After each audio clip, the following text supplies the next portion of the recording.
maintenant, par l'œuvre accomplie de Jésus-Christ, nous sommes son peuple, nous sommes ses enfants, nous sommes sa chair et ses os. Amen. Est-ce que tu peux encore l'acclamer ce matin? Il mérite notre célébration.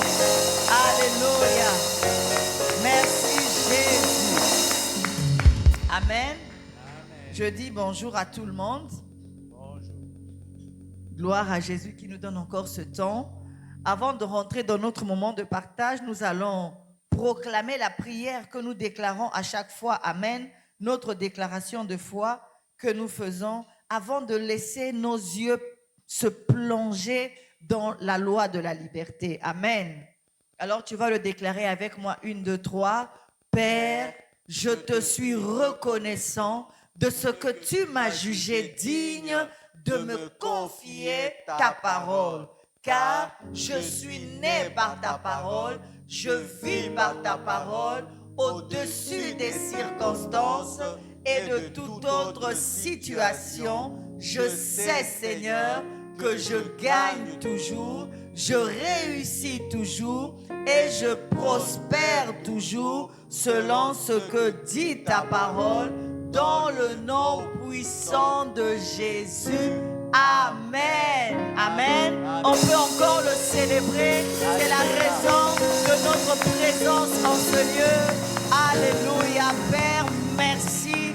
Merci parce que toi, tu as trouvé bon de faire de nous ta demeure, de faire de nous ton peuple, tes fils. Oh, Abba, nous sommes pleins de gratitude en ce temps merveilleux, glorieux et précieux. Seigneur, alors que nous plongeons nos regards dans la loi de la liberté, Père, merci de mettre en nous, Seigneur, les mots, les phrases, oh Papa, qui conviennent à ce que toi, tu veux communiquer ce matin. Père, que la parole d'aujourd'hui nous accorde la maturité que tu requiers, que notre entendement soit élevé et notre compréhension éclairée, Père. Merci, afin que nous soyons transformés en la même image et que nous démontrons Christ dans cette génération. Nous te bénissons pour ton amour et ton action en chacun de nous. Tu vis en nous. Merci parce que tu vois par nos yeux, tu parles par nos bouches, tu touches par nos mains, tu es actif en nous dans l'humanité. Nous sommes la divinité active dans l'humanité. Béni soit ton nom pour cela, Père, au nom de Jésus-Christ. Et nous disons ensemble Amen. Amen. Amen. Amen. Alors, je suis vraiment dans la joie de pouvoir encore prendre la parole ce matin et de nous entretenir sur notre Seigneur et Sauveur Jésus-Christ. Amen. Alors, la dernière fois, je disais, nous sommes en train de ramener notre compréhension des Écritures et des choses de Dieu en Christ. Amen. Amen. Pourquoi nous ramenons notre compréhension en Christ? Pourquoi je dis ramener? Parce que nous avons marché avec une compréhension sans socle, sans fondement. Une compréhension qui pouvait quitter un point pour aller à un autre. Et la conséquence, c'était quoi? C'est qu'il arrivait justement qu'on puisse par moment dire une chose et le lendemain dire son contraire.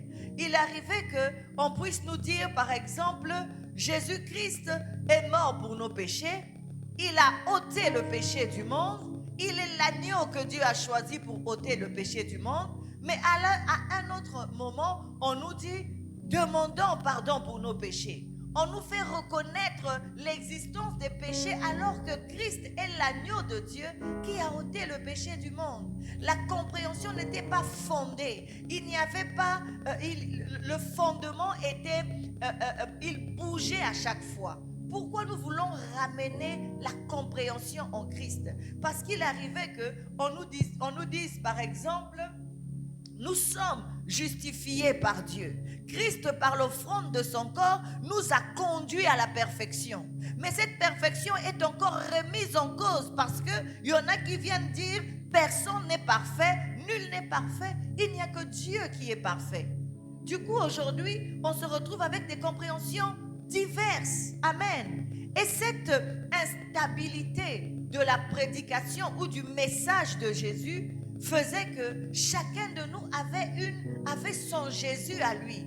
On se retrouve en communauté en train d'adorer, mais chacun a son Jésus par rapport à la compréhension qu'il a eue et par rapport au message qu'il a reçu. Il ne doit pas en être ainsi. L'apôtre Paul dit dans Éphésiens, le but du don des apôtres, pasteurs, prophètes, évangélistes, docteurs, c'est pour le perfectionnement. Ce perfectionnement ne veut pas dire que Jésus ne nous a pas rendus parfaits. Non, Christ nous a menés à la perfection. Mais ce dont parle l'apôtre Paul ici, c'est dans le cadre de notre édification. La Bible dit bien, c'est en vue du ministère de Christ. Quel est ce ministère? C'est comprendre, vivre et manifester tout ce que Jésus a fait pour nous à la croix.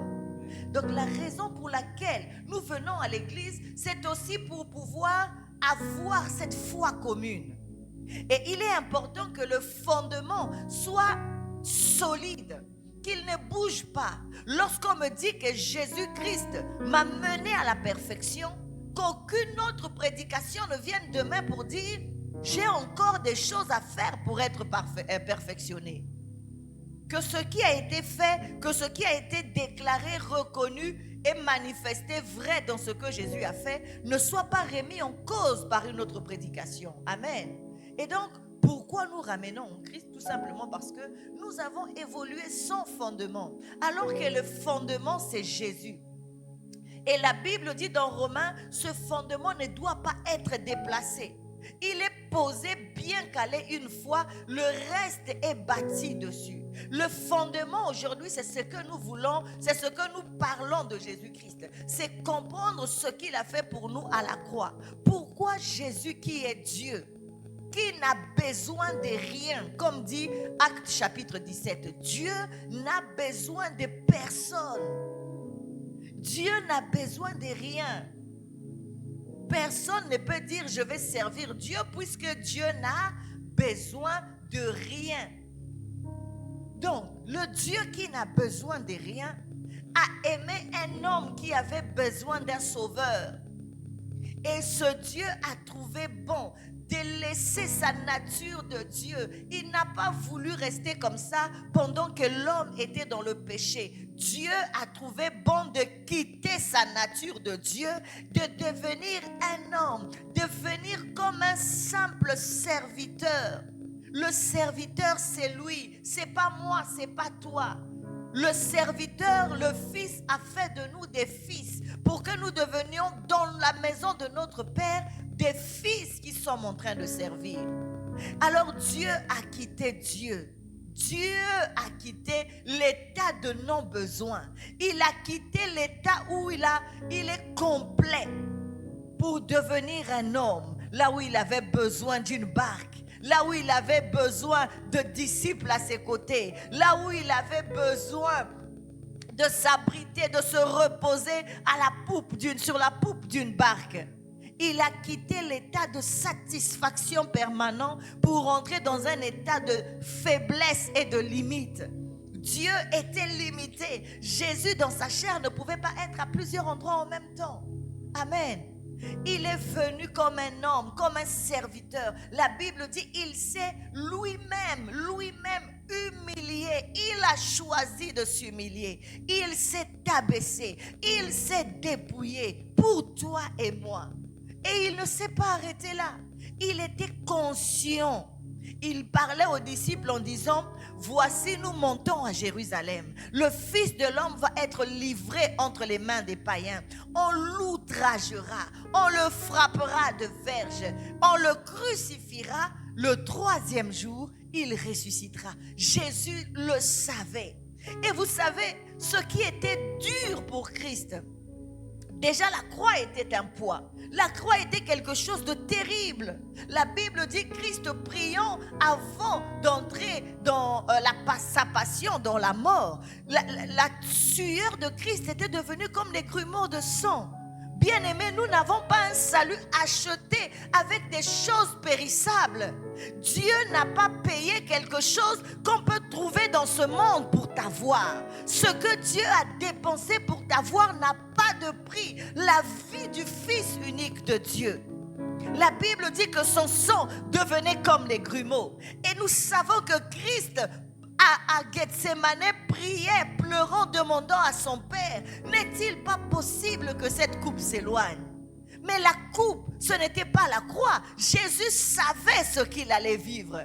La coupe, c'est que le Fils, qui a toujours été dans le sein du Père, Jésus n'est jamais sorti du sein de son Père. Vous savez, même quand il était sur la terre, même lorsqu'il marchait au milieu des hommes, Jésus était toujours dans son Père. Il parlait de lui en disant, le Fils de Dieu qui est dans le ciel. Mais à la croix, à cause du péché de l'humanité, à cause de ton péché, de mon péché, pour la première fois, je vais dire de l'existence de Dieu, quoique nous savons que ce Dieu n'a ni commencement ni fin, le Fils va être détaché du Père. C'est ça la coupe qui était difficile à Jésus pour accepter. Jésus a dit, s'il est possible, Père, s'il est possible, qu'il se fasse que même quand je vais à la croix, je reste avec toi. Le Père dit non, c'est pas possible. Il faut que tu acceptes cette coupe de rester seul à la croix, seul dans la mort, seul dans le tombeau. Il l'a fait seul. C'est pourquoi à la croix, ce n'était plus son Père. À la croix, c'était devenu son Dieu. Jésus appelle celui qui a toujours été son Père ce jour-là, mon Dieu. Il dit quoi? Pourquoi m'as-tu abandonné? Parce que c'était ça la coupe qu'il ne voulait pas boire. C'était pas mourir seulement. Mourir, c'était difficile. Il le savait. La Bible dit il a prié avec cris et larmes le Dieu qui pouvait le délivrer de la mort. Mais il n'a pas voulu. Il ne voulait pas la coupe. Et la coupe, c'était quoi? Que son Père l'abandonne. Et ce jour-là, il dit, mon Dieu, pour toi, pour moi, Dieu a laissé le Fils ce jour-là. Imaginez l'amour de Dieu. Imaginez ce salut puissant. Dieu a quitté Dieu. Il est venu comme un homme. Il s'est humilié, abaissé. Il a connu nos limites, nos faiblesses, nos besoins, nos manques. Il a touché du doigt nos situations. Il est allé dans la mort. Il a accepté d'être outragé. Il a accepté qu'on crache sur lui. Il n'a pas fait cas à l'ignominie. La Bible dit, il n'a pas regardé l'ignominie. Il avait les yeux fixés sur la joie qui lui était réservée. Quelle joie! C'est que maintenant, toi et moi, nous sommes devenus en lui, fils de Dieu, nouvelle création. Alléluia! Alors nous ne pouvons pas accepter qu'on nous parle des choses de notre salut comme si c'était quelque chose qu'on achète avec de l'argent. Qu'on nous parle de ce que Jésus a fait pour nous comme si c'est quelque chose qu'on peut avoir dans ce monde. Dieu a quitté Dieu. Il n'est pas descendu du ciel. Il est sorti du sein du Père pour faire de nous ses enfants. Alors nous devons être intransigeants. Je n'arrive pas à comprendre des enfants de Dieu qui ne sont pas fermes dans leurs décisions.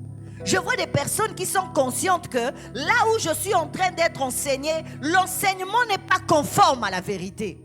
L'enseignement que je reçois n'est pas vraiment la vérité sur Jésus, mais la personne reste quand même, bien aimée. Paul dit, si j'étais encore dans les sentiments, je ne prêcherais pas l'évangile. Si je prêche l'évangile, c'est que j'ai choisi le tranchant de la parole de Christ. Je ne peux plus plaire à l'homme. Je suis Christ et je suis dans une conviction que rien ne peut ébranler. Jésus est ma fondation. Amen. Donc, c'est la raison pour laquelle nous voulons ramener notre compréhension en Christ. Parce que nous avons compris que l'écriture dans laquelle nous devons être fondés, n'est pas toute la Bible. Amen. Nous avons compris que la Bible contient la parole de Dieu. Amen. Et que toute la Bible n'est pas la parole de Dieu. Nous recentrons tout en Christ. Pourquoi? Parce que la Bible elle-même dit, les Écritures rendent témoignage de Jésus. Et qu'est-ce que les Écritures disent de Jésus? Les Écritures disent que c'est lui qui doit venir mourir, souffrir, être enseveli, ressuscité pour nos péchés. Dieu lui-même a parlé aux prophètes. Nous l'avons lu la dernière fois. Lorsqu'il a parlé aux prophètes, qu'est-ce qu'il disait? Dieu leur disait les souffrances que Jésus allait souffrir et la gloire qui allait venir après.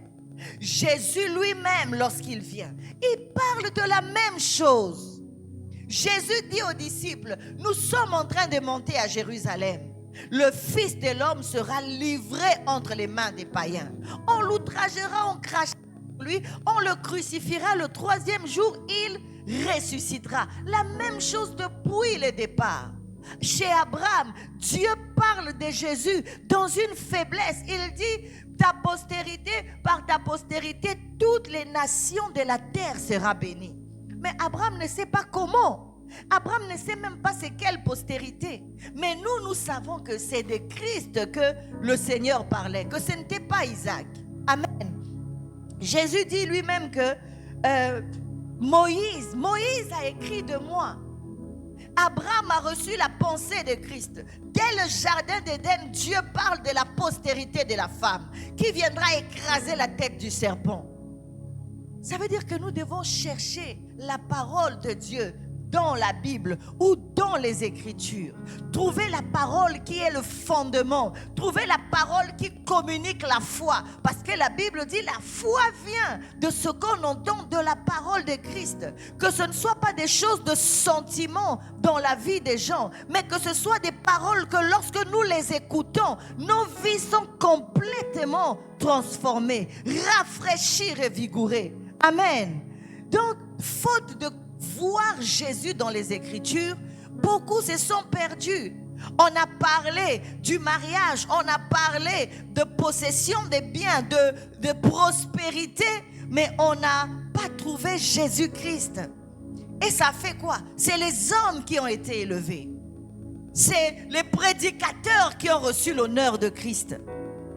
Amen. Au lieu que Christ seul soit adoré. Nous allons commencer ce matin par Deutéronome 18. Nous ramenons notre compréhension. Deutéronome chapitre 18 à partir du verset 15. Nous ramenons notre compréhension des Écritures, de la vie en Dieu, la vie chrétienne, de notre piété en Christ. Amen. Nous ramenons la compréhension des choses en Christ. Nous avons tous pensé que le Dieu en qui nous espérons nous donnera les biens dans ce monde. Que Dieu, Jésus-Christ est mort pour que je me marie, pour que je sois en bonne santé. Parce que nous avons vu Jésus guérir les malades. Nous avons pensé que Jésus est mort pour que je sois marié, que j'ai des enfants bien-aimés. Ça a été donné depuis Adam. Quand Dieu a donné, a créé l'homme et la femme, la Bible dit, il les bénit et Dieu leur a dit, soyez féconds, multipliez, remplissez la terre. Dieu leur a dit, dominez. Dieu leur a donné la terre et toutes ses richesses. Dieu avait déjà donné à l'homme toutes les choses pour lesquelles derrière lesquelles nous soupirons aujourd'hui. La preuve, les païens aussi veulent avoir des maisons. Les païens aussi veulent avoir des voitures. Les païens aussi veulent les mêmes choses que nous, les enfants de Dieu, nous avons besoin. Pourquoi? Parce que eux et nous sommes habitants de cette terre. Nous tous, nous habitons sur cette terre. Eux vivent sur cette terre. Ils ont besoin de maisons, de travailler, de bonne santé. Bref, ils ont besoin d'une vie de bonheur, comme toi et moi. Mais ça, c'était déjà placé, écrit, établi par Dieu à la création avec Adam. Alors Jésus va venir mourir comme comme nous l'avons décrit tout à l'heure, il va quitter Dieu. Il devient un simple homme. Dieu, le Seigneur de la vie. Devenir un homme, marcher sur cette terre. Lui qui, dehors du temps, il commence à regarder, il est quelle heure? Il dit, voilà, il y a 24 heures, 12 heures dans la journée pour que l'homme puisse travailler. Il est limité par le temps. Il connaît la fatigue, il connaît la soif, la faim. Il est même injurié. Dieu, il va être frappé, porter sa croix, marcher dans son sang, crucifié nu, rejeté par ceux qu'il était venu sauver. Pour que moi, je m'achète une nouvelle voiture. Et cette voiture-là, dans le jour où je prends les clés, il y a la nouvelle qui est sortie. Il y a un autre modèle qui est sorti. Mais Christ est mort pour ça. Non, bien aimé, réfléchissons. Revenons à la compréhension de ce que Jésus est venu faire, de cette bonne nouvelle. Il est venu nous apporter une bonne nouvelle. Quelle est cette bonne nouvelle que la Bible appelle l'évangile? Qu'est-ce que l'évangile de Jésus? Il y a des femmes qui ont eu des quadruplés, bébés. Une seule grossesse, 4 bébés d'un coup. Alors moi, j'ai dit, Jésus est venu mourir pour que moi aussi j'ai des quadruplés. J'ai un bébé, 2 bébés, d'autres 3. Et Christ est venu mourir pour ça. Alors que j'ai un enfant, mais d'autres en ont eu 4. Et peut-être c'est même pas des chrétiens. D'autres même pour avoir un enfant sont allés voir un féticheur. Donc Jésus est venu faire concurrence avec un féticheur. Dieu, quitte Dieu pour cela. Non, bien-aimé, il est important de ramener notre compréhension de l'évangile à Jésus. Amen. Il est important. Nous allons lire Deutéronome que nous avons dit tout à l'heure, chapitre 18 à partir du verset 15. La Bible dit, l'Éternel ton Dieu te suscitera du milieu de toi, d'entre tes frères, un prophète comme moi. Vous l'écouterez. Ici, celui qui parle s'appelle Moïse. Vous savez, Dieu a marché avec Abraham, Dieu a marché avec Isaac, Dieu marche avec Jacob. Jusque-là, Dieu marche avec une seule personne et les directives de Dieu, les instructions de Dieu sont communiquées à cette seule personne. Amen. Le Dieu d'Abraham était le Dieu d'Abraham. Eliezer, son serviteur, avait peut-être son Dieu. Mais le Dieu d'Abraham était le Dieu d'Abraham. Amen. Le Dieu d'Isaac était le Dieu d'Isaac. Mais lorsqu'on arrive ici, Dieu n'est plus seulement le Dieu de Moïse. Dieu donne des écrits. Il y a un texte pour tout le monde. Amen. Dieu écrit les commandements sur les tables de pierre. Amen. Et la Bible dit Moïse a une loi qu'il communique à tout un peuple. Dieu n'est plus le Dieu d'une seule personne, il devient le Dieu de tout un peuple. Celui qui parle ici, c'est le premier qui reçoit de Dieu des instructions écrites. C'est Moïse qui est le premier à qui Dieu établit comme une constitution de fonctionnement entre les deux. Il est le premier Moïse. Mais écoutez ce que Moïse dit. Lui-même Moïse, il dit, l'Éternel ton Dieu te suscitera du milieu de toi, d'entre tes frères, un prophète comme moi. Moïse dit, vous l'écouterez. Il répondra ainsi à la demande que tu fis à l'Éternel ton Dieu à Horeb, le jour de l'assemblée, quand tu disais que je n'entende plus la voix de l'Éternel mon Dieu et que je ne vois plus ce grand feu afin de ne pas mourir. L'Éternel me dit, ce qu'ils ont dit est bien. Amen. Qu'est-ce qui s'est passé? Lorsque Dieu est descendu sur le Sinaï, amen. Lorsque sur la montagne du Sinaï, Moïse est monté pour prendre les commandements auprès de Dieu, la Bible dit que Dieu avait donné cet ordre. Dieu avait dit que personne ne puisse venir à côté de la montagne. Personne. Même pas un chien. Celui qui va approcher la montagne, il faut le tuer, le lapider qu'il meure. Dieu avait dit, le peuple doit être loin. Et quand Dieu est descendu sur la montagne, nous savons tous que c'était un ange que Dieu avait mandaté. Ok? Mais cet ange-là est venu avec le mandat de Dieu. Il est venu comme si c'était Dieu lui-même. Lorsque cet ange, Dieu donc, est descendu sur la montagne, qu'est-ce qui s'est passé? Il y avait des tremblements de terre. Il y avait un feu, comme les volcans. Vous voyez? Il y avait un feu, il y avait de la fumée et des éclairs. Mais qu'est-ce qui s'est passé? Le peuple avait peur. Même Moïse avait peur. Imagine que le volcan est dans toute sa vigueur. Le volcan crache son feu et tu entends Dieu qui te dit monte. Tu n'auras pas peur. La Bible dit même Moïse avait peur. Et quand la voix se faisait entendre, parce que tout le monde entendait la voix, le peuple tremblait. La voix de Dieu était accompagnée d'éclairs. La voix de Dieu était accompagnée de tremblements. Il y avait du feu, il y avait de l'obscurité, il y avait des nuées.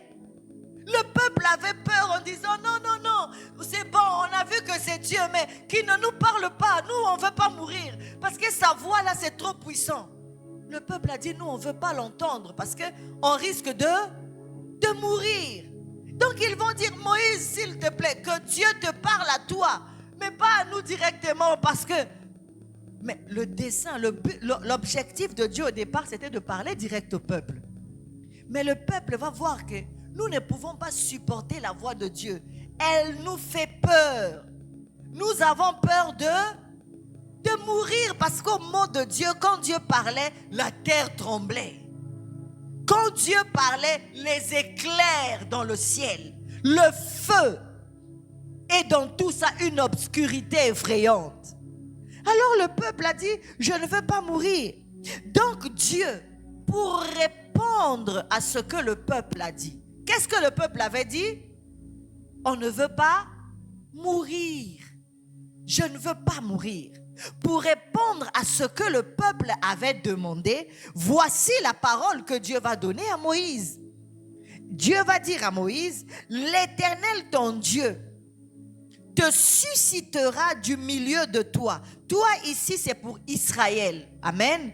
L'Éternel ton Dieu te suscitera du milieu de toi, d'entre tes frères, un prophète comme moi. Ça veut dire qu'au milieu des enfants d'Israël, Dieu enverra un prophète. Amen. Et Moïse dit ceci, vous écouterez ce prophète-là.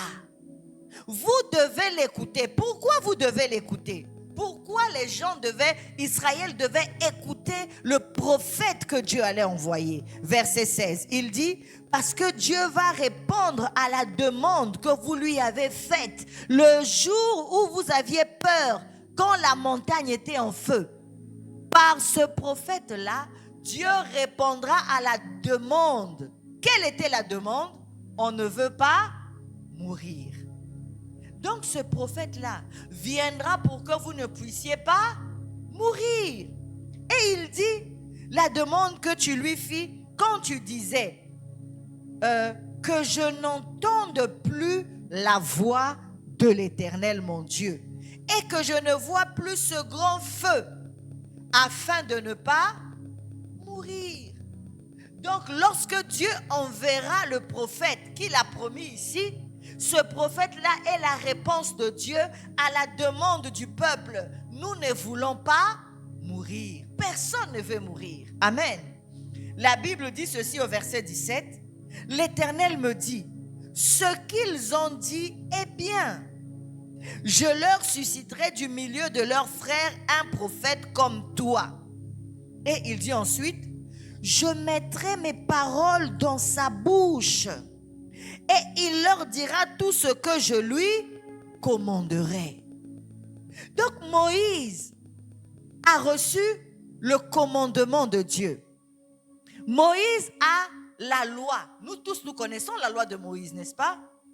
Mais Moïse dit, ce prophète, quand il viendra, il aurait pu dire, il vous conduira dans la loi que je vous ai donnée, n'est-ce pas? Il aurait pu dire, il viendra mieux vous expliquer encore la loi. Mais Moïse dit non. Lui aura des paroles que Dieu mettra où? Dans sa bouche. Et il dit ensuite, et il dira au peuple tout ce que Dieu lui commandera. Donc on voit déjà que le prophète là, quand il viendra, il ne dira pas la loi. Parce que s'il devait parler de la loi, Moïse aurait dit au peuple, lorsqu'il viendra, il vous expliquera la loi. Il parlera des choses que je vous ai données. Mais Moïse dit non. Quand il viendra, lui, la parole qu'il vous dira, Dieu lui-même mettra la parole en question où? Dans sa bouche. Et quand il va parler, il ne dira que ce que Dieu lui commandera. Bien-aimé, cela doit nous interpeller. Ça veut dire que au milieu de la loi de Moïse, le peuple était déjà prévenu que lorsque le prophète dont Dieu parle viendra, il aura une autre parole. Ça ne sera pas la loi. Il aura une autre parole. Et la parole qu'il aura, c'est laquelle? C'est celle que Dieu lui-même mettra dans sa bouche. Et Moïse dit dans le verset qui suit, le verset 19, qu'est-ce qu'il dit? Au verset 19, il dit, et si quelqu'un n'écoute pas mes paroles, qu'il dira, là c'est Dieu qui parle. Dieu dit, si quelqu'un n'écoute pas les paroles que je vais mettre dans sa bouche et que le prophète dira en mon nom, il dit quoi? C'est moi qui lui en demanderai des comptes. Ça veut dire que Dieu déjà là prévient que quand ce prophète-là viendra, ma parole sera où? Dans sa bouche. Et quand il va parler, écoutez-le. Moïse lui-même dit, écoutez-le. La parole qu'il dira, c'est celle que Dieu lui-même mettra dans sa bouche. À Israël, Dieu a mis la parole sur des tables de pierre. Mais à Christ, Dieu a mis la parole dans sa bouche. Parce que lui-même est la parole de Dieu. Il est lui-même la parole de Dieu. Ça veut dire que lorsque nous voulons écouter la parole qui nous délivre de la mort, n'oubliez pas, le prophète venait répondre à une demande. Nous ne voulons pas mourir. Ça veut dire que ce prophète-là, quand il vient avec la parole qui nous épargne la mort, qui nous évite la mort.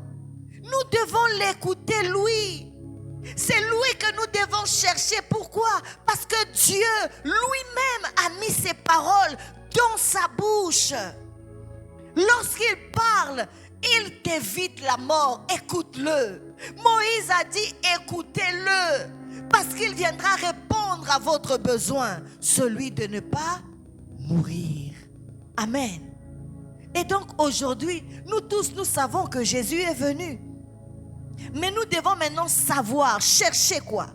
Quelles sont les paroles que Dieu a mises dans sa bouche? Parce que c'est ça les paroles qui nous épargnent de la mort. C'est ça les paroles qui nous évitent de vivre dans les conditions effrayantes dans lesquelles Israël se trouvait lorsque Dieu parlait sur la montagne. Parce que les paroles que ce prophète nous communiquera, la Bible dit, ce sont les paroles qui nous épargnent, nous éloignent ou nous enlèvent la destinée de la mort. Amen. Donc, ici, c'est Moïse qui parle. Nous savons tous que beaucoup d'instructions aujourd'hui dans l'Église est tirée des textes de Moïse. Amen. Mais Moïse dit, attention, lorsque ce prophète viendra, il aura des paroles à lui. Dieu lui-même mettra ses paroles dans sa bouche. Donc Moïse sépare déjà les paroles de Christ avec les paroles que lui, Moïse, donnait au peuple. Moïse lui-même a déjà fait ce tri, cette distinction, en disant, le prophète viendra avec ses paroles. Ces paroles-là, c'est Dieu lui-même qui mettra dans sa bouche. Amen. Et nous allons voir Jésus lui-même le confirmer. Jésus dans Jean chapitre 5, verset 46, il dit ceci. Il dit au peuple, parce que le peuple disait, nous avons Moïse. Nous savons que Moïse a parlé avec Dieu et que Dieu a donné la loi à Moïse. Nous nous reconnaissons parce que le jour où Moïse a reçu la loi, nos pères étaient là. Nos pères ont vu la fumée. Nos pères ont vu le feu. Nos pères ont vu la montagne trembler. Nos pères savaient. Nos pères comprenaient. Donc ce peuple d'Israël disait que toi Jésus, tu viens d'où? Nous on connaît Moïse. Nous on est le peuple de Moïse parce que nous, Dieu nous a donné Moïse et nous savons que c'était Dieu parce que le jour où Dieu a parlé à Moïse, nos pères aussi entendaient. Alors Jésus leur dit ceci. Mais si vous croyez ce que Moïse vous a dit, vous me croirez aussi parce que Moïse a écrit de moi. Le peuple oublie ce texte que nous venons de lire. Ils disent, nous sommes à Moïse. Mais Moïse lui-même leur a dit, Dieu vous enverra un prophète. Lorsque ce prophète viendra, écoutez-le. Mais ici, les gens ne veulent pas écouter Christ, alors que c'est lui. Ils ne l'ont pas reconnu. Ils voulaient pour le reconnaître que Jésus a le même langage qu'eux. Mais non. Moïse a dit, ce ne sera pas la loi. Lui, les paroles qu'il donnera, Dieu lui-même va lui commander ces paroles. Dieu mettra ces paroles-là dans sa bouche. Mais le peuple n'a pas reconnu Christ. Regardez ce que nous pouvons lire ici, encore au verset, Jean chapitre 1, verset 45. Jean chapitre 1, verset 45, la Bible dit ceci. Philippe rencontra Nathanaël et lui dit, nous avons trouvé celui de qui Moïse a écrit dans la loi et dont les prophètes ont parlé, Jésus de Nazareth. Amen, fils de Joseph. Donc, lorsque les disciples parlaient avec Jésus, ils ont compris que Jésus était qui? Celui dont Moïse parlait. Que je vous enverrai un prophète. Les disciples ont compris que ce prophète-là, nous l'avons trouvé. Le seul qui a les paroles qui peuvent nous épargner de la mort. C'est pourquoi le jour où Jésus a dit, il faut que vous mangiez ma chair et buviez mon sang, beaucoup ont abandonné Jésus. Mais les disciples sont restés, ils ont dit, à qui irions-nous? C'est toi qui as les paroles de la vie. Amen. Et donc la Bible dit, ici, Philippe qui dit à Nathanaël, il dit, nous avons trouvé celui de qui Moïse a écrit. Amen. Il dit, celui de qui Moïse a écrit dans la loi et dont les prophètes ont parlé, Jésus de Nazareth. Maintenant, ma quête et ma question, parce que nous savons que la préoccupation du peuple d'Israël, c'était d'être délivré de la mort. Amen.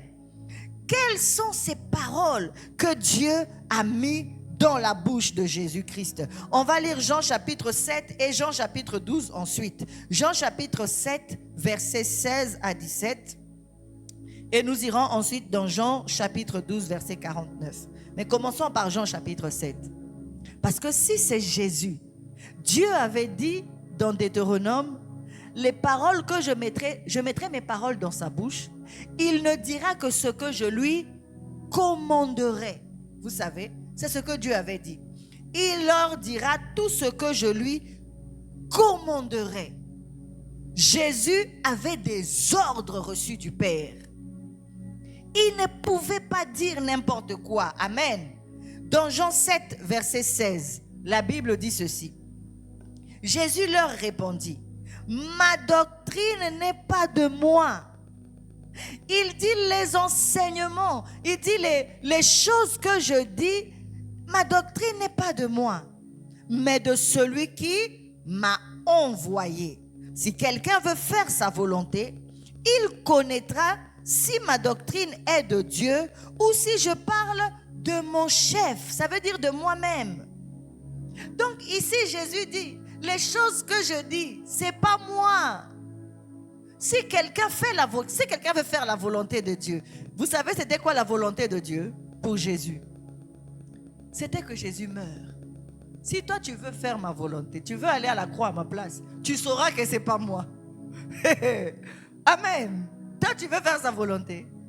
Il a dit dans le rouleau du livre, il est question de moi. Tu m'as formé un corps, je sais pourquoi. Je viens, oh Dieu, pour faire ta volonté. Il dit, si toi tu veux venir faire ça, viens. Tu sauras que ce n'est pas de moi. Parce que moi aussi, je suis la vie. Mais quand tu voudras faire la volonté du Père, tu sauras que ce que je fais, ce n'est pas de moi. Ça m'a été dicté. Je ne fais pas, la doctrine que je fais n'est pas de moi. Voilà ce que Jésus dit. Il dit ensuite, on peut aller dans Jean chapitre 12. Dans Jean chapitre 12, la Bible dit ceci, verset 49. C'est toujours Jésus-Christ qui parle. Il dit, car je n'ai point parlé de moi-même. Souvenez-vous, Moïse a dit, Dieu mettra ses propres paroles dans sa bouche. Jésus dit, je n'ai pas parlé de moi-même. Il dit, mais le Père qui m'a envoyé m'a prescrit lui-même ce que je dois dire et annoncer. Donc le Père lui-même a prescrit à Jésus ce que Jésus doit dire et ce que Jésus doit annoncer. Verset 50, il dit, et je sais que son commandement est la vie éternelle. C'est pourquoi les choses que je dis, je les dis comme le Père me les a dites. Ça, c'est quelque chose que nous devons rechercher. Enfants de Dieu, prédicateurs de la parole de Dieu. Nous ne devons pas dire les choses comme nous le pensons. Nous ne devons pas dire les choses comme nous le sentons. Nous ne devons pas dire les choses comme nous les croyons. Non, nous devons dire les choses comme elles ont été dites. Tu dois les dire comme elles ont été dites. Le problème, c'est que dans les choses que nous disons, nous manquons de quelque chose de capital, qui est la compréhension. Parce que c'est normal, si on n'a pas compris, si notre interprétation des Écritures est erronée, évidemment nous allons présenter un faux Jésus. Si nous n'avons pas bien compris le texte que nous voulons développer, nous allons présenter une fausse espérance. Nous allons présenter un acquis mensonger de la croix. Parce que les gens, aujourd'hui à l'église, s'attendent tous de devenir millionnaires. Tout le monde s'attend à devenir millionnaire riche. On nous dit, toi-même tu es enfant de Dieu, tu règnes sur la terre, les voitures sont à toi. Mais Jésus lui-même est venu marchant à pied. Il s'est fait pauvre pour nous enrichir. Quel était cet enrichissement? Quelle était cette pauvreté? Est-ce que c'était une pauvreté matérielle? Combien de maisons Pierre a eu? Qui connaît la liste du parc automobile de Pierre? L'apôtre qui a reconnu que Jésus était le Fils de Dieu. Qui connaît? Ils allaient à pied. L'apôtre Paul lui-même, pour subvenir à ses besoins, devait travailler. Mais nous avons fait rêver tout le monde que Dieu nous rend riches. Quand on a mal compris, notre interprétation est à côté. Et nous présentons des faux espoirs, un faux Jésus. Un Jésus qui n'est pas vrai. Un Jésus qui est venu pour que... Je connais quelqu'un qui me posait la question en disant, mais maman Christelle, pourquoi Dieu peut permettre que quelqu'un perde son enfant? Oh, c'est dur. Imaginez une maman qui attend un enfant et qui se retrouve à faire une fausse couche. C'est douloureux pour une femme. Et j'en parle étant moi-même une femme. C'est très très douloureux. Parce que l'espérance, lorsque nous portons la vie, est quelque chose qu'on ne peut pas expliquer. La joie que nous avons de savoir qu'une vie est construite au-dedans de nous, c'est une joie qu'on ne peut pas expliquer. Maintenant, une femme qui perd son enfant, et la personne me dit, pourquoi Dieu? Pourquoi Dieu? Ah, ça pose problème. Qu'est-ce que ça fait?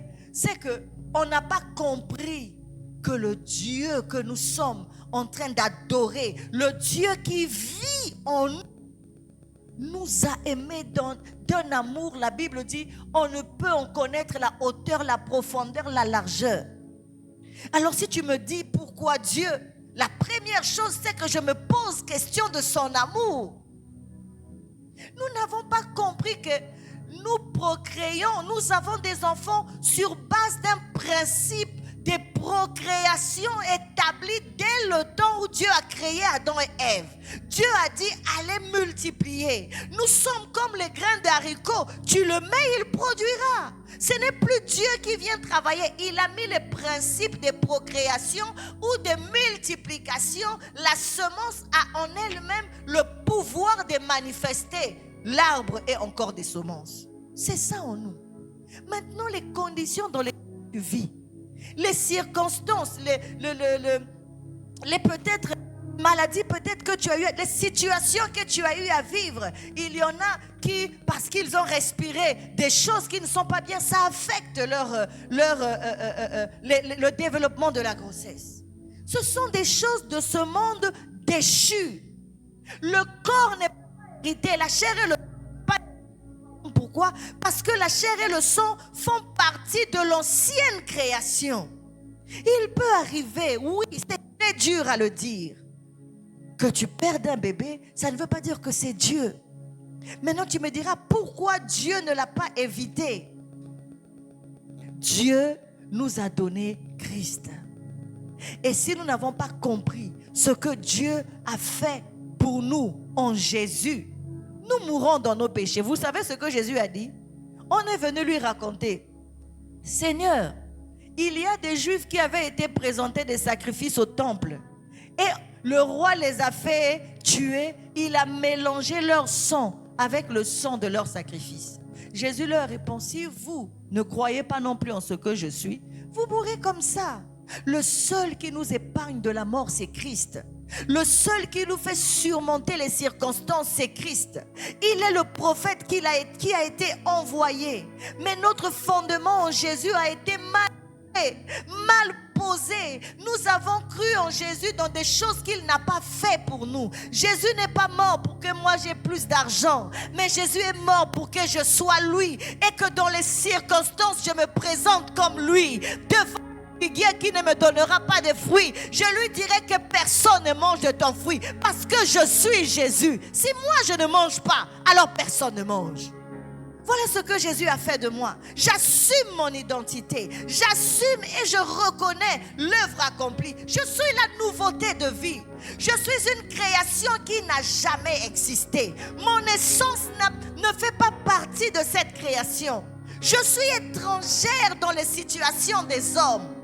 Dans les circonstances des hommes, je suis étrangère. Amen. Tout ça parce qu'on n'avait pas bien compris que Jésus est venu pour un but. Nous épargner de la mort. Et les paroles qui l'amenaient venaient directement de Dieu. Nous n'avons même pas cherché à comprendre quelles sont ces paroles. On a tout mélangé. Et Moïse, et les traditions, et la loi. Après on habille tout avec le nom de la grâce. La grâce. Comme tout peut rentrer dedans, c'est un sac où tu peux tout mettre, la grâce. Tu mets tout. J'écoutais quelqu'un qui prêchait, qui disait, on ne peut pas jouer avec la dîme parce que la dîme remonte à Abraham. Abraham était sous la grâce. Parce que lorsqu'on donne le pain et le vin, la suite c'est quoi? C'est la dîme. Oh merci Jésus parce que je suis délivré de cela. Moi-même, mon cœur battait. Seigneur, ce mois c'est dur. Comment je vais faire pour donner ma dîme? Jésus m'a libéré. Jésus m'a affranchi. Vous connaîtrez la vérité. Et la vérité vous rendra comment? Libre. Amen. Tout ça pour dire quoi? Que nous voulons ramener la compréhension des Écritures en Christ. comprendre exactement qu'est-ce que Jésus est venu faire et quel est le bénéfice de cette œuvre. Est-ce que ce bénéfice nous laisse nous débrouiller dans le monde? Non, il a dit, prenez courage. Bien-aimé, quelle que soit la situation que tu traverses, je te dis, fortifie-toi. Je suis là, venu ce matin pour te dire, sois fort, parce que celui qui vit en toi a vaincu cela. Il a déjà vaincu. Fais confiance aux paroles de Jésus. Écoute les paroles de Jésus, pas la pensée d'un homme, pas l'opinion d'un homme. Cherche les paroles que Dieu a mises dans sa bouche, les paroles qui ont été confirmées par Moïse, par les prophètes et par les psaumes. Cherche ces paroles-là, parce que c'est elle qui t'éloigne de la mort. Amen. Celui qui est en nous est plus grand que celui qui est dans le monde. Amen. Donc, la Bible dit ceci, comme nous l'avons lu tout à l'heure. Jésus dit, moi-même, je dis les paroles comme je les ai reçues de mon Père. Il dit le commandement. Le commandement de Dieu, c'est quoi? C'est la vie éternelle. Voilà ce que Dieu a donné comme commandement à Jésus. Que tu donnes quoi? La vie éternelle. Je veux que tu leur donnes la vie éternelle, la vie de Dieu. Je veux que tu leur donnes la vie impérissable. Je veux que chacun ait la vie impérissable, la vie de Dieu, la vie que rien ne peut corrompre, rien ne peut, comment on dit ça? Rien ne peut entamer, rien ne peut contaminer. La vie de Dieu n'est contaminée par rien. Jésus pouvait toucher des lépreux et rester pur. Rien de la lèpre ne venait en lui. Le commandement de Dieu à Jésus, c'est la vie éternelle. Jésus dit, puisque je suis venu donner la vie éternelle, je dis les choses comme Dieu me les a dites. Il dit, c'est pourquoi les choses que je dis, je les dis comme le Père me les a dites. Je n'ajoute rien. Je ne dis pas parce qu'aujourd'hui, j'ai besoin que des gens puissent m'acclamer. Non. Je ne dis pas parce que j'ai besoin qu'on me reconnaisse un titre, je ne sais comment. Non. Parce que le titre est à Christ. L'honneur est à lui. Et moi, j'en jouis parce que je suis en lui. Lorsque Christ, ma vie, apparaîtra, j'apparaîtrai avec lui. Lorsque Christ, ma vie, est élevée, je suis élevé avec lui. Lorsque Christ, ma vie, est honorée, je suis dans l'honneur qui lui est donné. Amen. Je jouis cela en Christ. Donc, nous comprenons qu'il est important maintenant pour nous de connaître ces paroles-là. Parce que Jésus lui-même s'est conformé aux paroles que le Père a dites. Quelles sont ces paroles? Amen. Nous savons, comme nous l'avons vu, que même les disciples savaient que non seulement Moïse a écrit de lui, mais les prophètes aussi ont écrit sur Jésus-Christ. Amen. Et nous allons aller chercher ce que les prophètes ont écrit. Avant d'aller là où les prophètes ont écrit, on va commencer par Hébreux chapitre 1. Hébreux chapitre 1, le verset 1.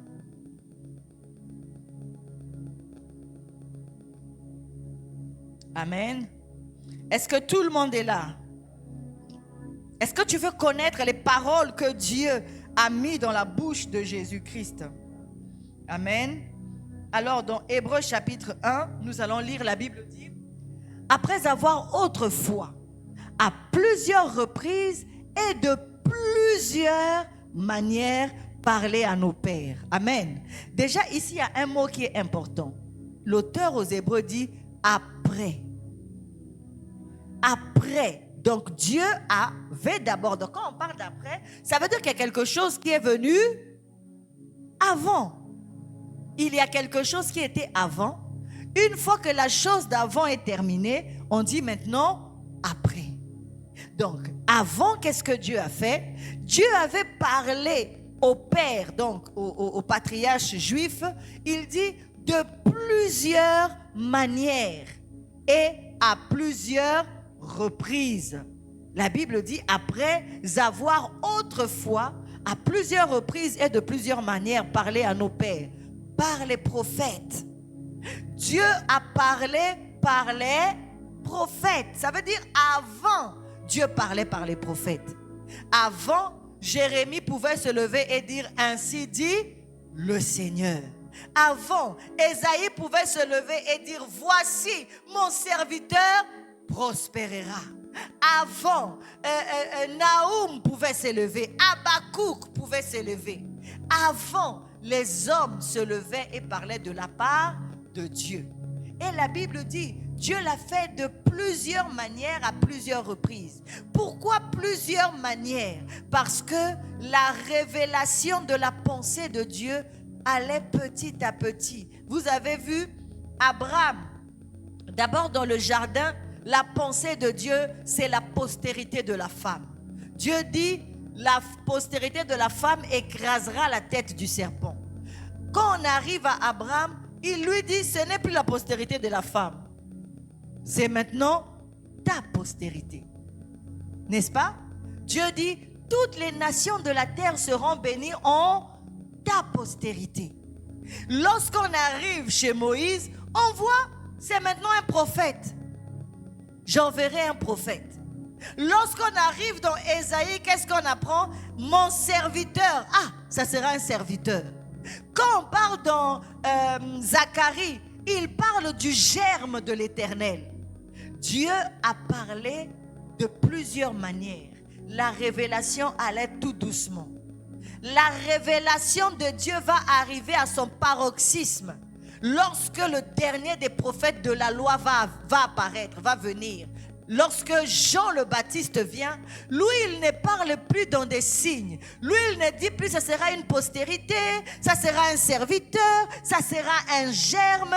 Quelque part dans Ésaïe, on l'appelle le zèle de l'Éternel. Non, ce n'est plus ces images-là. Jean dit, voici celui dont on a parlé depuis. Les gens ne savaient pas bien. Mais moi, celui qui m'a envoyé m'a dit, c'est pour que tu le fasses connaître à Israël. Tu diras, c'est lui qui baptise du Saint-Esprit et de feu. Il est l'agneau de Dieu qui ôte le péché du monde. Aujourd'hui, Jésus est l'agneau de Dieu qui a ôté. C'est déjà fait. Il a ôté le péché du monde. Amen. Donc, la Bible dit ceci, Dieu a parlé de plusieurs manières. C'était faible. Ne restons pas dans le langage d'avant. Ne restons pas dans le langage caché. Il n'y a plus rien qui doit être caché. Jésus lui-même l'a dit. Parce que ce qui était caché, imagé, faible dans la révélation d'avant, aujourd'hui a été manifesté. Jésus a été vu, connu, on l'a entendu, il a marché, il a vécu. Donc il n'y a plus rien de caché. Nous n'avons plus besoin d'aller chercher un Jésus dans le germe, dans la postérité de la femme, dans la postérité d'Abraham, parce que Jésus est maintenant là. Amen. Donc la Bible dit avant, vous avez vu? Avant, Dieu avait parlé par les prophètes. Dieu avait parlé par Moïse avant. Il avait parlé par Abraham avant. Mais la Bible dit quoi? Le verset qui suit. La Bible dit au verset 2. Donc, après que Dieu ait parlé par les prophètes, la Bible dit Dieu, dans ces derniers temps, nous a parlé par le Fils qu'il a établi héritier de toutes choses, par lequel il a aussi créé le monde. Donc, si Dieu avait parlé avant par les prophètes, aujourd'hui, Dieu nous a parlé par Jésus-Christ. Si Dieu avait parlé avant par Moïse, Moïse qui disait, l'Éternel votre Dieu suscitera au milieu de toi entre tes frères un prophète comme moi. Si Dieu avait parlé à Moïse, nous n'allons plus nous conformer, nous arrêter là, comme si la révélation est toujours cachée, comme si les choses sont toujours dans l'ombre. Non, la lumière est venue, elle a brillé dans le pays où il y avait le peuple qui était à l'ombre de la mort. Elle a sorti ceux qui étaient dans l'ombre de la mort. Elle a manifesté la vie. Nous ne pouvons plus rester là parce que Dieu maintenant nous a déjà parlé. Il nous a parlé comment? Encore par les prophètes? Non. Dieu ne nous parle plus par les prophètes. Les prophètes, c'était quand? Avant.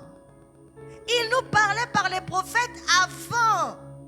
C'est la raison pour laquelle aujourd'hui, les gens n'ont pas compris que les prophètes, c'était avant. Les prophètes d'aujourd'hui n'ont même pas des choses à dire parce que la seule chose qu'ils disent, frère, je vois. Qu'est-ce qu'ils voient? Ce n'est pas Christ. Qu'est-ce qu'ils voient? Ce n'est pas l'œuvre de la croix. Ils voient que tu as une voiture qui va arriver. Ils voient que parfois, toi-même, tu as déjà signé ton crédit, tu sais. Et il te dit, frère, je veux que tu achètes une maison. Mais oui, je le sais, j'ai signé mon crédit hier. Qu'est-ce que tu veux me dire encore de plus? Moi, je veux connaître Jésus. Parle-moi de Jésus.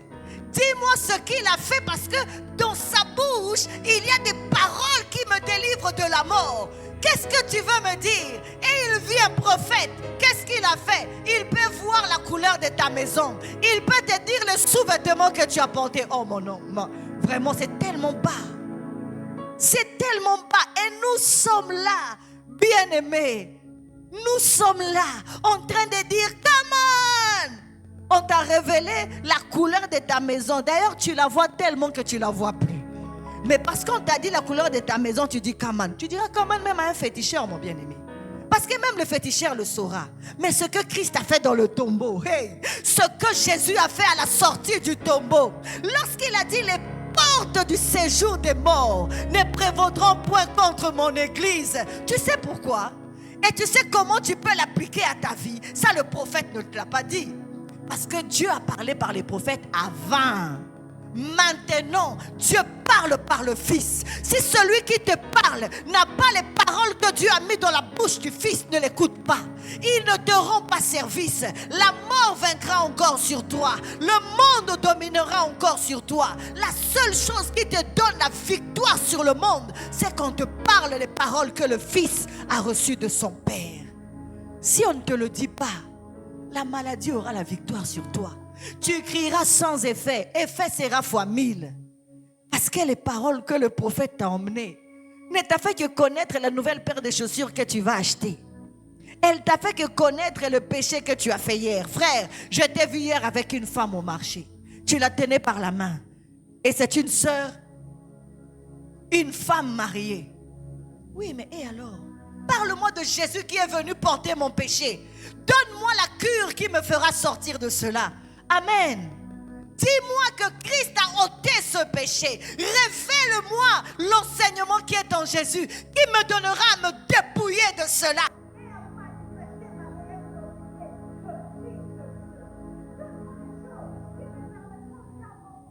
Avec Christ. Amen. Les choses qui me permettront de manifester mon identité en Jésus-Christ. Amen. Notre temps est vraiment avancé. Donc nous avons compris que Dieu avait parlé par les prophètes. Mais maintenant Dieu parle par le Fils. Dieu ne parle même pas. Il a déjà parlé, il a fini. Celui qui a Jésus en lui a reçu toutes les paroles de Dieu que Dieu avait mis dans la bouche de son Fils et que le Fils a dites. Quand tu as reçu Jésus, il n'y a plus besoin. Tu dois maintenant simplement comprendre pourquoi nous avons toujours les pressions et nous disons aux hommes de Dieu, papa, Dieu dit quoi? Parce que nous sommes bercés, nous grandissons dans un univers où les paroles de Christ ne nous sont pas annoncées. Lorsque les paroles de Christ te sont annoncées, tu es arrivé au bout de comprendre comment j'ai réussi dans mon travail. Tu es arrivé au bout de comprendre comment je serai une épouse soumise et fidèle. Tu es arrivé au bout de comprendre comment j'éduque mes enfants. Tu es arrivé au bout de comprendre qui tu es et qui est Dieu pour toi. Il est ton Père et il vit en toi. Amen. Nous allons lire un dernier texte. On va prendre deux textes. Le premier dans 1 Pierre chapitre 1 verset 10. Parce que nous sommes toujours en train de chercher quelles sont ces paroles. Les paroles que Dieu a mis dans la bouche de Jésus. Jésus dit, moi, je les dis comme le Père me les a dites. Je n'ajoute rien. Je n'enlève rien. Amen. Alors Dieu qui a parlé par les prophètes, maintenant il parle par le Fils. Qu'est-ce qu'il a dit aux prophètes lorsqu'il a parlé par les prophètes? C'est ce que nous voulons lire dans 1 Pierre, chapitre 1, verset 10. Amen. Nous sommes là, la Bible dit, les prophètes qui ont prophétisé, touchant la grâce qui vous était réservée. Alors la grâce ici, c'est notre salut. Amen. Il parlait de notre salut. Et vous savez, ce salut-là, c'est quoi? C'est le cri qu'Israël avait dit. Nous, on ne veut pas mourir. Dieu a répondu à ce cri par le salut qu'il nous a donné. Il dit, les prophètes qui ont prophétisé, touchant la grâce qui vous était réservée, ont fait de ce salut l'objet de leur recherche et de leur investigation. Verset 11, la Bible dit, voulant sonder l'époque, ils étaient intéressés. Ce que Dieu révélait aux prophètes était glorieux. Ils ont dit, waouh, c'est redoutable ce salut. Quand Dieu parle aux prophètes, qu'est-ce que Dieu révèle? Il révélait les circonstances. La Bible dit, il voulait sonder l'époque et les circonstances marquées par l'Esprit de Christ qui était en eux et qui attestait d'avance les souffrances de Christ et la gloire dont elles seraient suivies. Donc, lorsque Dieu a parlé aux prophètes avant, il parlait des souffrances de Christ. Dieu leur disait, le Christ viendra, il souffrira. Mais après ces souffrances-là, ça veut dire après sa mort, une gloire éclatera. Après sa mort, la gloire sera incommensurable. Vous imaginez, même la création soupire après cela.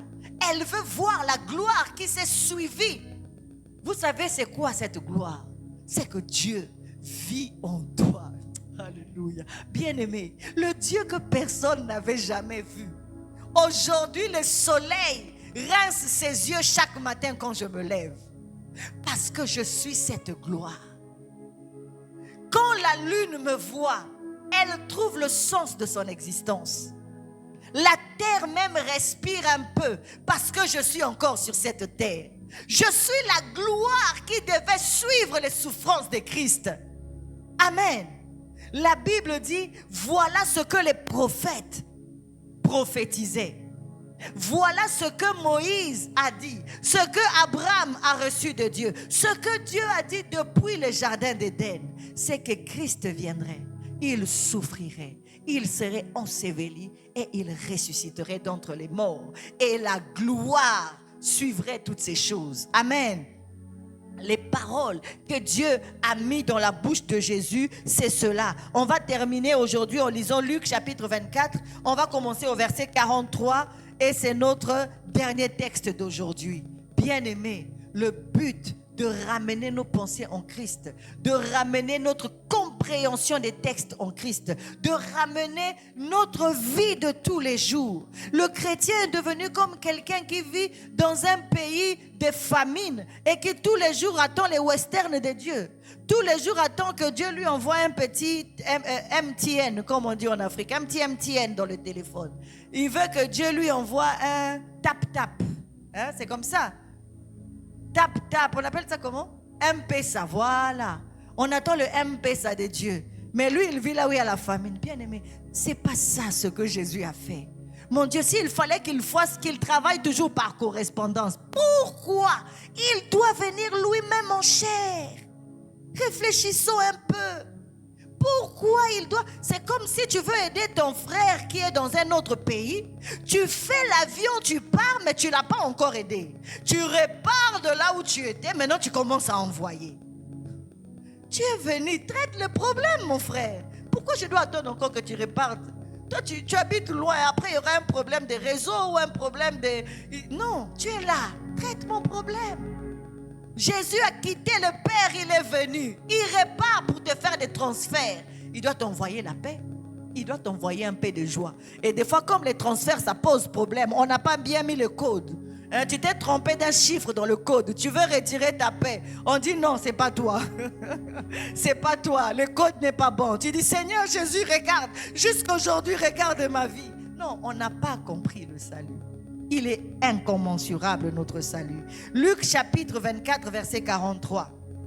Ici, nous sommes le soir de la résurrection de Jésus, le même soir où Jésus est ressuscité, il apparaît au milieu de ses disciples. Il vient leur dire, vous êtes en paix avec Dieu maintenant.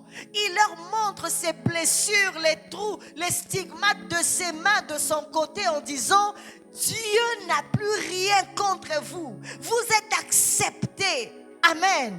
J'ai vu beaucoup de personnes se poser des questions en disant, Christ a été exaucé dans ses prières par la piété. Dieu n'a pas exaucé la prière de Christ, mais il a exaucé sa piété. Maintenant, nous tous, nous sommes intrigués. Nous devons rechercher la piété pour être exaucés par Dieu. Non, c'est lui qui était notre... Comment on dit ça? Il était le représentant de nous tous. La Bible dit, il est mort pour tous. Tous donc sont morts. Il est mort pour toi, donc tu es mort. Dieu a accepté Jésus à ta place, donc tu es accepté. Si Dieu a exaucé Jésus pour sa piété, ne cherche pas à te battre. C'est lui le mystère de la piété. Tu as Jésus, tu as la piété. Amen. Et tu es déjà exaucé. C'est en Jésus que Dieu a déjà dit oui. Le oui de Dieu est en Christ. Si tu as Jésus, Dieu t'a déjà dit oui. Amen. Prospère et va de l'avant. Donc nous disons ici, c'est le soir de la résurrection de Christ. La Bible dit, verset 43, on va commencer au verset 44. La Bible dit ceci, puis il leur dit, c'est là ce que je vous disais lorsque j'étais encore avec vous. Ah, Jésus dit, je vous disais ça. C'était ça que je vous enseignais. C'est ça que j'avais reçu de mon Père. C'est ça dont les prophètes ont rendu témoignage. C'est ça ce qui avait fait l'objet de leur investigation. Il dit, c'est là ce que je vous disais lorsque j'étais encore avec vous, qu'il fallait que s'accomplisse tout ce qui est écrit de moi dans la loi, nombre que nous avons lu tout à l'heure, tout ce qui est écrit de moi dans la loi de Moïse, dans les prophètes et dans les psaumes. Verset 45. Alors, il leur ouvrit l'esprit afin qu'ils comprissent les Écritures. Ma prière ce matin pour toi, que Dieu t'ouvre l'esprit pour que tu comprennes les Écritures, que tu saches comment diviser les Écritures et que tu saches aller localiser la parole que Dieu a mise dans la bouche de Jésus-Christ. Et il leur dit de quelles Écritures? Ce qui est écrit de lui, dans quelles Écritures? Verset 46, et il leur dit, ainsi il est écrit, j'aime quand c'est cité par Christ, ainsi il est écrit, le Christ souffrirait et qu'il ressusciterait des morts le 3e jour et que la repentance et le pardon des péchés seraient prêchés en son nom à toutes les nations, à commencer par Jérusalem. Vous êtes témoins de ces choses. Amen. Voilà la parole que Dieu a mis dans la bouche de Christ. La parole que l'Église doit développer. C'est ça le fondement du chrétien. Connaître que Jésus est mort, savoir qu'il a été enseveli. Il y a des richesses incommensurables dedans. Jusqu'à ce que Christ apparaisse, on n'aura pas fini de jouir et de détailler ce qu'il a fait. Amen. Donc la Bible dit, c'était sa mort, son ensevelissement, sa résurrection, sa glorification. Voilà la parole qui nous sauve de la mort. Voilà la parole qui nous épargne d'être dans le même lot que les païens. La parole qui nous épargne de vivre la malédiction de ce monde. La parole qui te sort des liens de famille, qui te délivre des maladies, qui te sort des circonstances de ce monde et te place en Dieu lui-même. La parole de notre sécurité. Amen. Est-ce que ce matin, tu peux acclamer ce Jésus qui a fait tout cela pour toi et pour moi? Alléluia. Nous allons nous arrêter là pour aujourd'hui. Il est merveilleux. Il est merveilleux. Et je vais prendre 2 minutes. Tu vas déclarer avec moi ce matin: je suis enfant de Dieu et je le sais. Commence à le dire. Dis-le à ta conscience. Je suis enfant de Dieu. J'appartiens à Dieu. Je vis en Dieu. J'ai le salut. Je jouis du salut que Jésus m'a donné. Je suis enfant de Dieu et je le sais. Personne n'a besoin de me le dire. Je le sais. Je le dis à mon âme. Je le dis à mon corps. Je le dis à mes membres. Je suis à Dieu. Je suis enfant de Dieu. Mon Père vit en moi. Je suis en lui. Nous sommes un. Il parle par ma bouche. Il voit par mes yeux. Il touche par mes mains. Je suis enfant de Dieu. Dans les circonstances de ce monde, je suis enfant de Dieu. Dans les situations des hommes, je suis enfant de Dieu. Devant les dépressions, les situations qui dépassent mon entendement, je me lève au-dessus. Je suis assise avec Christ dans les lieux célestes. Je suis enfant de Dieu. Je suis enfant de Dieu. Alléluia. Merci Père. Et je gagne toujours. Et je prospère toujours. Selon ce que dit ta parole. Que tout ce qu'il fait lui réussit. Au nom de Jésus, nous avons prié, nous disons Amen. Amen. Prospère. Va de l'avant. Manifeste Christ. Et jouis de ton salut. En toutes circonstances. Au nom de Jésus. Amen.